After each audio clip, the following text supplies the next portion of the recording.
have the means to provide security. And one of the great issues today, like in the Middle East, is even if the war terminates tomorrow, let's say, who is going to first persuade these people to go back, under what conditions, and how the security of these people will be safeguarded in these regions. So even in a post-conflict situation, it will be difficult to work to provide the security means desired. So this will have to take places at different layers of security enhancement. This is a process that will take place within stages. So that's why we link for civilians the term security and development. I would say security might be half a step ahead and then comes development. So all these things are related to the civilians and the way they respond to the crisis. How are civilians involved in conflicts?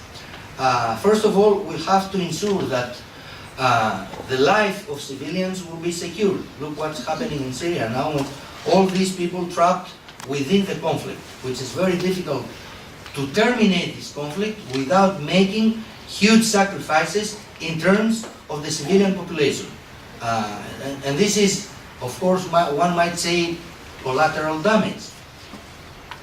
This term, I would say, is not politically accepted in Europe.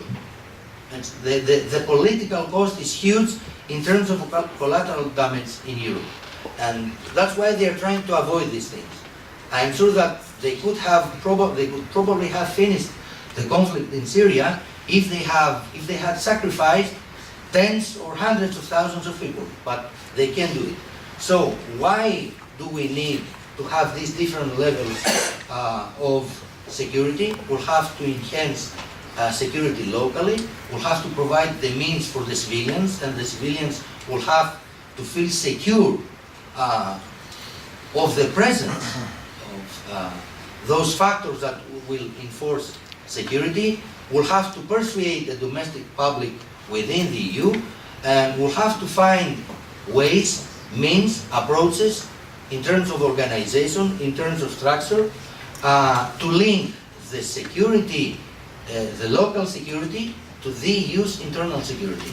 Because I think, and I agree with somebody talked about this earlier, that the overall European security is linked, among many other things, to what is happening in terms of regional security and the influx of all these people and factors looking at Europe as a way out of a specific situation. So, if we want to be efficient in terms of evolving the civilian factor, we have to understand what is happening in the conflict.